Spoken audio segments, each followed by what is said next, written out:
in a nutshell what we're dealing with, or what I'm dealing with, in the context of a day in which we're calling out to God saying, Lord, we need an awakening. Only you can help us. And right now, it's revival or ruin. For sure. And we will have Dr. Alveda King in the second hour, so we'll have a chance to hear from her a little bit as well. Might mention that Bishop Harry Jackson is involved in a lot of activities, one of which we have a link to, High Impact Leadership Coalition. And Kelly, this is an important issue. You know, again, we've talked about how important it is to pray for this nation, and we're actually encouraging these 30,000 pastors to pray for this nation, encouraging everybody around the country to pray for America tomorrow. Well, it's our only hope. I mean, you know, if you look at the major moral swings in the country, I mean, it's always come out of the church, whether it's the civil rights movement, the anti-slavery movement, the child, labor laws changes, the women's suffrage. I mean, over and over and over again, that's the conscience of our nation. I just think it's interesting. I was just thinking as Bishop Jackson was just talking that this weekend is the Masters weekend. Yes. But these pastors tomorrow are going to be celebrating the real master this weekend.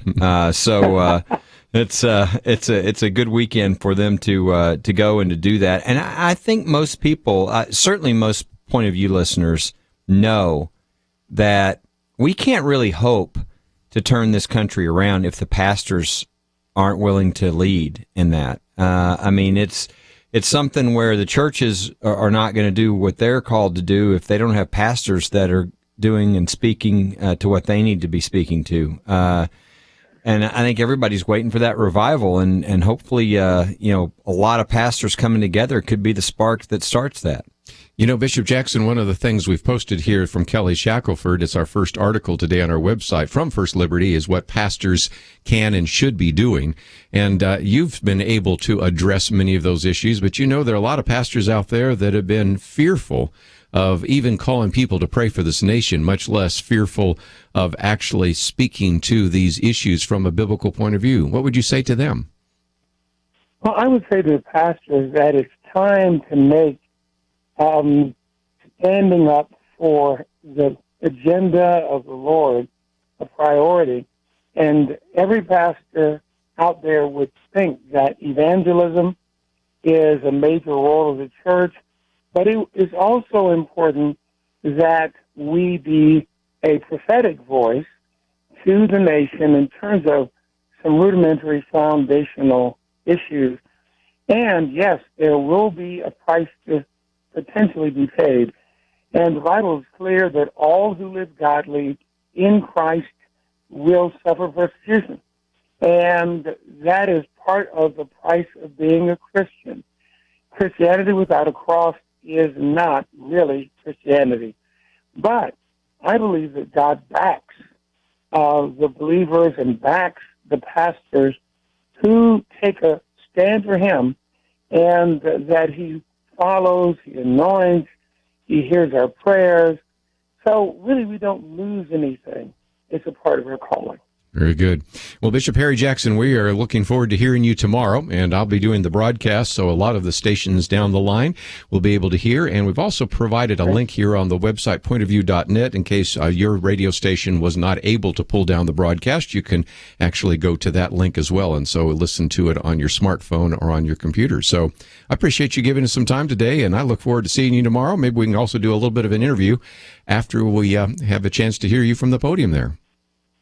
I would hope so. Very quickly, remember, the president of the Southern Baptist Convention will be speaking. They're doing some major things, the Assembly of God and the Church of God in Christ. So it's going to be a great day. Thanks for your time today. Sure.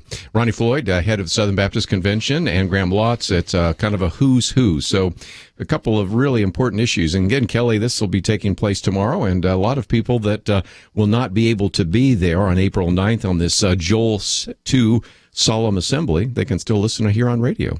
Absolutely. And again, I think we've seen a lot of things happening this year, really, with pastors. We've seen pastors beginning to run for office. Mm-hmm. We've seen gatherings of pastors coming together, and to me, that's a great sign. I mean, that's really we've got to have the people of God lead or there are other people who are wanting to lead, and they're not wanting to lead us in the right direction. That's right. I might just mention the first article we've posted here today is from First Liberty. You can just go to firstliberty.org, formerly known as Liberty Institute. And so, again, it's pastors and politics, two things pastors can't do, and then everything else they can. And we'll talk a little bit more about that. When we come back, though, Kelly, I'd love to get your thoughts. This week, a lot of people have been expressing their opinion on air about what's been happening in North Carolina and Georgia, and now what's happened in Mississippi. And I know you have some thoughts about this, and of course want to update you on a couple of these religious liberty cases, as we always do with Kelly Shackelford. A little bit later, you'll have a chance to hear from a few others that will be speaking at the United Cry DC event tomorrow in Washington, D.C., in front of the Lincoln Memorial. We'll cover all of that and talk with Kelly Shackelford right after this.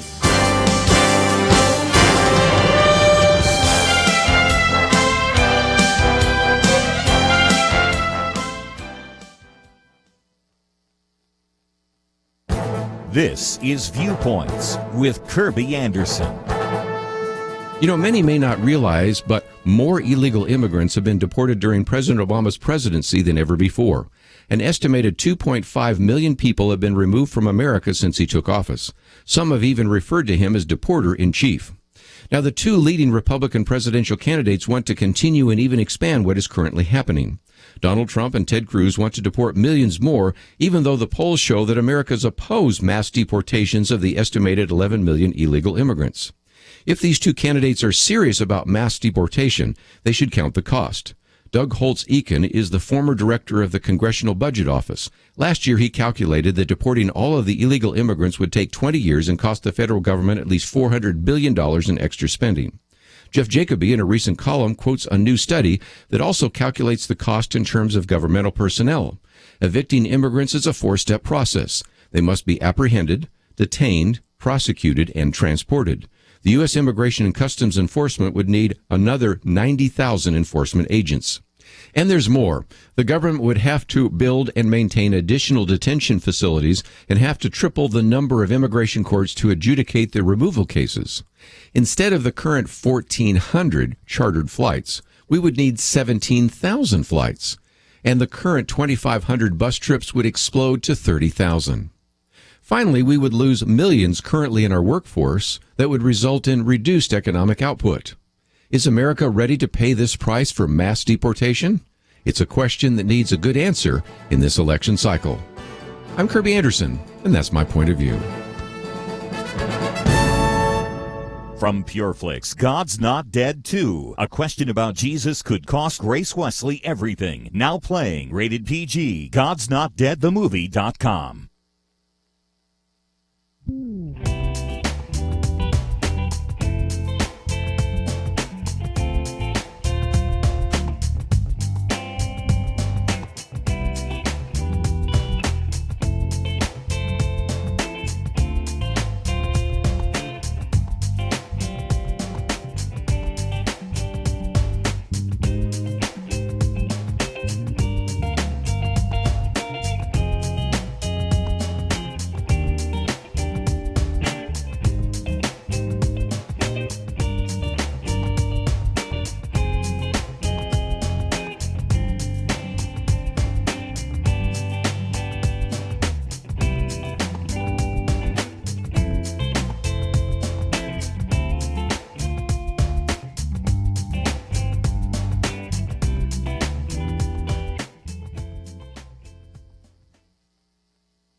You're listening to Point of View, your listener-supported source for truth. Kelly Shackelford in studio today, and if you'd like to join our conversation, 1-800-351-1212. Weekend edition. We're going to also have a chance a little bit later to hear from a few others of the speakers at the United Cry DC 16 event tomorrow in Washington, D.C.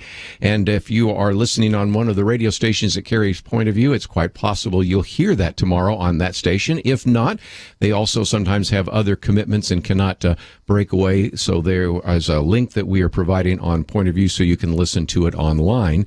And let's, if we can, Kelly, talk about what's been happening in some of these states. You have now in Mississippi Governor Phil Bryant that has signed that particular piece of legislation. Last couple of weeks we've been talking about what's been going on in North Carolina, the incredible pressure that's been placed on Governor Pat McCrory, for example, in North Carolina by PayPal. And then some even suggesting that even though Georgia Governor Nathan Deal did veto that piece of legislation, that the legislators should override it. But you've looked at some of these pieces of legislation.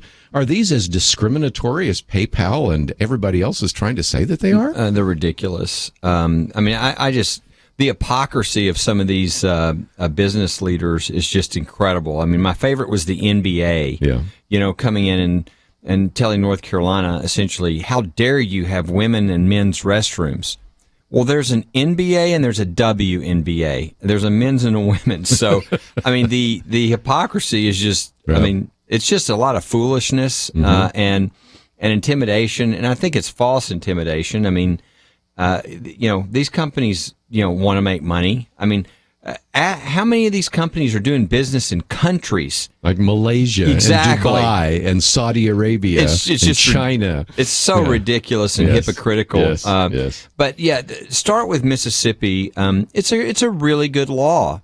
Basically, most of the law in Mississippi is the government can't attack you because you have a different belief on marriage. I mean, that's most of the law. Yes. I think almost every American, if you ask them that question, would say, well, of course, I don't want the government to be able to punish people because they have a traditional belief of marriage. I mean, that's most of what the law is. It's situations like, for instance, our clients, Aaron and Melissa Klein. Right. There's a good example. Bakers had a family bakery and had a lesbian couple that came to them, and they served this couple. They had no problem serving this couple. They loved the couple. But then they said, we want you to do our wedding cake. And they said, I'm sorry, but we can't do that. And, gave them a referral to somebody else.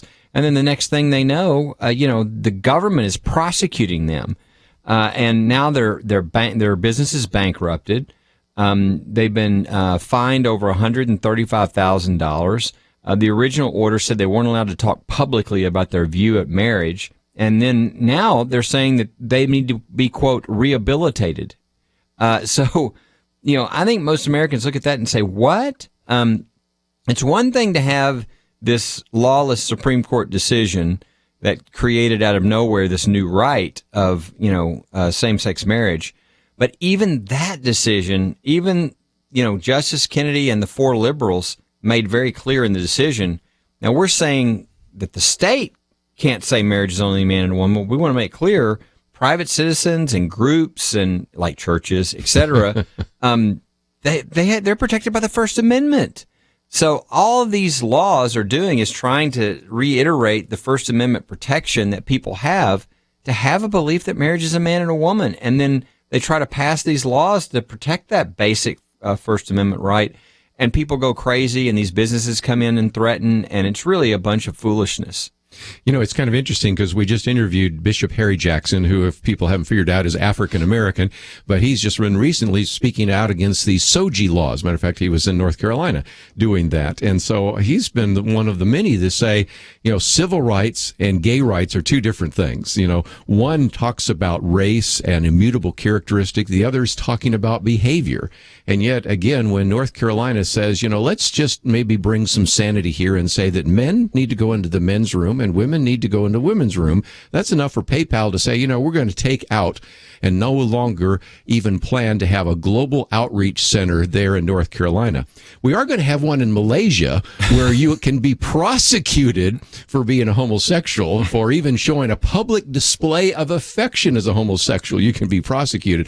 But, it's just too much to do something like that in Charlotte, North Carolina. It's deafening. But this is a real dangerous thing. And I don't know how many of Point of View listeners understand this.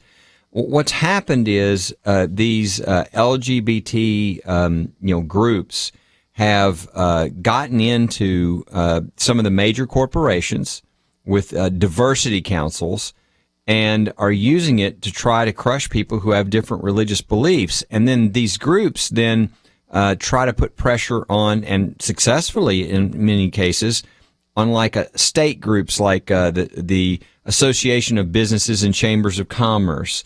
And then all of a sudden you try to pass, like let's say Indiana, you try to pass a basic, it doesn't even talk about gay rights, just a basic religious liberty bill like many states already have, and the businesses go crazy. Now, do most chambers of commerce in that state, from the rural communities and all around, and the small businesses, are they in favor of that position of being anti-religious freedom? No. If you went and asked them, it's just there's a few of these major corporations, right, and there's whoever's running the organization, and all of a sudden they say it's bad for business to actually respect people's religious beliefs.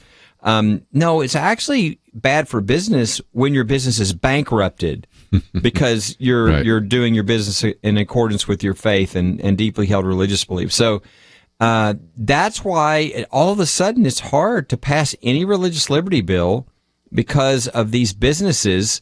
And I tell you, if you're out there listening and you're a part of one of these business associations or chambers of commerce, I highly suggest that you communicate very loudly and clearly through the chain of command that you're not going to be a part of a group if they're going to engage in this kind of activity, because that really has nothing to do with being in a business association representing the interest of business. In actuality, it is an anti-small business because that's who's getting killed: the florists, the bakers, the photographers. It's not the Coca-Cola. It's those mom and pop shops and things that are getting destroyed. If you'd like to join our conversation, 1-800-351-1212. Love to hear from some of you in North Carolina or Georgia or Mississippi, but if you're from another state, we'd love to hear from you as well. And last week we had Chelsea Yeoman, who is one of your staff here. She made 2 points that I thought we might bring to the table. Number one, many of these religious freedom laws are no different, maybe watered down, slightly changed from the federal one that's been around for more than 20 years, and nobody's seen that discrimination has surfaced from that. Number two, she was making a pretty good case, which I think you've already been making, that religious liberty is actually good for business, right? It's not a hindrance to business. It's something, because when you have religious freedom, you have freedom in a number of other areas as well, don't you? Absolutely, yeah. That's what the studies show, is that religious freedom is good for business. Shocker. That's how America was founded, and America is about the most, free market economy you find. And so, interesting the correlation there. So, that when they start doing this type of thing, and when they attack religious freedom, they're attacking freedom. And so it's really, again, you got to applaud Governor Bryant for Mississippi for signing something that I think anybody with a brain is for, which is the right of people who have different beliefs on marriage. They believe marriage is a man and a woman, to not be attacked by the government. How, that the fact that people try to make that controversial is incredible. But then, Georgia, you want to ask, what has happened to Georgia? Yes. What is going on in Georgia? You've got Cochran, who's being attacked. Yeah, Calvin Cochran. Yeah, you've got this. You've got the governor vetoing a very watered down religious liberty bill. We might mention that it was very much watered down. You've got our case, Eric Walsh, where a guy who the Georgia officials, we have copies of the emails where they're divvying up the sermons from his church and deciding which government official is going to review which sermon, and then firing him because of what was said in his church. I'm like, what happened to Georgia? I thought it used to be in the South, and it used to be kind of religious. So I don't know if the wrong people have taken over the asylum down there or what. I don't know. But if I'm in Georgia, I think I'm concerned, and I think I want to start an effort to restore religious freedom in the state of Georgia. Wow. Love to hear from some of you in Georgia, because, again, maybe you have some thoughts about the governor, Nathan Deal. And, of course, we talked about Calvin Cochran. And I might just mention that one, too. That was just kind of 2 pages in this little document in the church, and that was enough to have the city council say, no, you're out of here. Not even for something you said on the job. This is just amazing. Those kind of stuff. Beliefs can't work for government. This is why, again, we always like to feature First Liberty, because it is our first liberty, and it's important for us to know these issues. So let's take a break. We come back, we'll queue up your phone calls, and we are going to hear from one other individual that will be speaking at DC Cry, and that is Mark Gonzalez, who is part of the Hispanic Prayer Network. We'll hear from him for a few minutes, and then want to get some of your comments. Second hour, we're going to get into the whole Republican convention. Kelly's been a delegate, probably will be again. See if we can learn a bit more from the inside. We'll be right back. From PureFlix comes God's Not Dead 2. A classroom answer to an honest question about Jesus could cost Grace Wesley the teaching career she loves. I would rather stand with God and be judged by the world than stand with the world and be judged by God. God's Not Dead 2. Now playing. Rated PG. Parental guidance suggested. More information is available at godsnotdead.com. In case you didn't know it, there's a presidential election in November, and it's shaping up like something out of Judges chapter 9 in the Bible. Our country is as divided as ever, and it's time for Christians to pull out our secret weapon. Yes, we must vote. Yes, we need to organize others to join us, but most important, we need to pray. We need to pray. Point of View will help you do that when you sign up for our Pray, Organize, Vote campaign at pointofview.net. Pointofview.net. Click on the banner, Pray, Organize, Vote. Stay informed. Get practical tools at pointofview.net. Point of View will continue after this.